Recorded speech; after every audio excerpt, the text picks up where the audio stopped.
Leemos en Hechos 18, 23 hasta el 19, 22. Pablo, pasada una temporada en Antioquía, partió y fue atravesando Galacia y Frigia, confirmando a todos los discípulos. Llegó a Éfeso un judío llamado Apolo, natural de Alejandría, hombre elocuente y versado en la Escritura.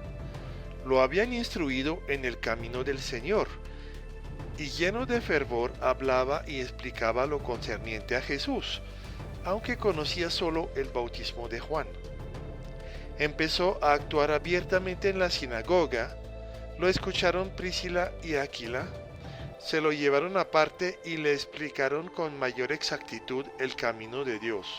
Y como se disponía a marchar a Acaya, los hermanos escribieron a los discípulos para que lo acogieran. Al llegar, prestó un gran servicio a los que habían recibido la gracia de la fe, pues refutaba vigorosamente y en público a los judíos, demostrando con la Escritura que Jesús era el Mesías. Mientras Apolo estaba en Corinto, Pablo viajaba por el interior hasta llegar a Éfeso. Ahí encontró unos discípulos y les preguntó si habían recibido el Espíritu Santo después de abrazar la fe. Le respondieron: ni sabíamos que haya un Espíritu Santo. Les preguntó: entonces, ¿qué bautismo habéis recibido? Contestaron: el bautismo de Juan. Pablo replicó: Juan predicó un bautismo de arrepentimiento, encargando al pueblo que creyera en el que venía detrás de él, o sea, en Jesús. Al oírlo, se bautizaron invocando el nombre del Señor Jesús. Pablo les impuso las manos y vino sobre ellos el Espíritu Santo, y se pusieron a hablar en lenguas arcanas y a profetizar. Eran 12 varones. Después entró en la sinagoga, donde habló abiertamente durante 3 meses, discutiendo de modo convincente sobre el reinado de Dios. Pero como algunos se endurecían y se negaban a creer y difamaban el camino ante la gente, Pablo se apartó de ellos, llevó consigo a los discípulos y siguió discutiendo diariamente en la escuela de un tal Tirano. Esto duró 2 años, de suerte que todos los habitantes de Asia, judíos y griegos, escucharon la palabra del Señor. Dios hacía milagros extraordinarios por medio de Pablo, hasta el punto que aplicaban a los enfermos paños o pañuelos que habían tocado a Pablo y les desaparecía la enfermedad y salían los espíritus malignos. Unos exorcistas judíos itinerantes intentaron invocar sobre los poseídos de espíritus malignos el nombre de Jesús con la fórmula: os conjuro por el Jesús que Pablo predica. Un sumo sacerdote judío llamado Esceva tenía 7 hijos que hacían eso. Pero el espíritu maligno les dijo: a Jesús lo conozco, Pablo sé quién es, ¿vosotros quién sois? El hombre poseído del espíritu maligno se abalanzó sobre ellos, los dominó por la fuerza, así que tuvieron que escapar desnudos y malheridos de aquella casa. Lo supieron los vecinos de Éfeso, judíos y griegos, y fueron todos presa de temor. El nombre del Señor Jesús ganaba prestigio. Muchos que abrazaban la fe venían a confesar públicamente sus prácticas. No pocos que habían practicado la magia traían sus libros y los quemaban en presencia de todos. Calculando el precio global, resultó ser de 150,000 monedas de plata. Así, por el poder del Señor, el mensaje crecía y se fortalecía. Terminada toda esa tarea, Pablo se propuso dirigirse a Jerusalén, pasando por Macedonia y Acaya, pues decía que después de estar ahí tenía que visitar Roma. Envió a Macedonia a 2 de sus asistentes, Timoteo y Erasto, y él se quedó una temporada en Asia. El texto nos relata ahora lo que pasó en la ciudad de Éfeso en la costa de lo que ahora es Turquía. En primer lugar, el equipo de Pablo se encuentra con Apolo. También, más tarde, con un grupo de personas que parecen haber sido discipuladas por él. En todo caso, tienen en común de conocer solamente el bautismo de Juan. El bautismo del precursor era una señal de arrepentimiento, del profundo deseo de volver a Dios y tener paz y comunión con Él. El bautismo de Jesús es la señal visible de una realidad mucho más poderosa, que es la muerte a la vida pasada y a la naturaleza antigua y el nacimiento de una nueva criatura en Dios. El primer regalo que recibe toda persona nacida de nuevo es el Espíritu Santo, el cual viene a residir en su ser. Las manifestaciones del Espíritu, los dones y los talentos son distintos para cada persona, pero la realidad de esta presencia es la misma para todos.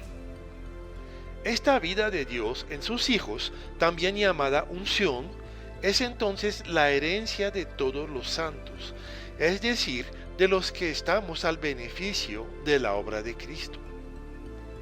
La oración con imposición de mano es usada a veces en el Nuevo Testamento para facilitar la expresión del Espíritu Santo, el cual ya está en los creyentes. En el caso de Cornelio y sus invitados, en Hechos 10, la manifestación del Espíritu Santo vino por la sola predicación y Pedro mismo se sorprendió. O sea que Dios actúa soberanamente, bien sea por medio de un ministro reconocido o sin él. Nuestro Padre actúa como Él quiere. La presencia del Espíritu Santo en nosotros es un elemento fundamental de la salvación. El Espíritu es la marca de propiedad de Dios sobre nosotros. Nos comunica en forma permanente la vida de Dios. Produce en nosotros su fruto descrito en Gálatas 5 y testifica a nuestro espíritu que somos hijos de Dios, entre otras cosas. Como de costumbre, Pablo enseña en la sinagoga y, como de costumbre, la reacción de los judíos es contrastada entre los que aceptan y los que rechazan el mensaje. Sin embargo, en este caso, la reacción violenta no vendrá de los judíos, sino de los paganos, como veremos en la próxima enseñanza.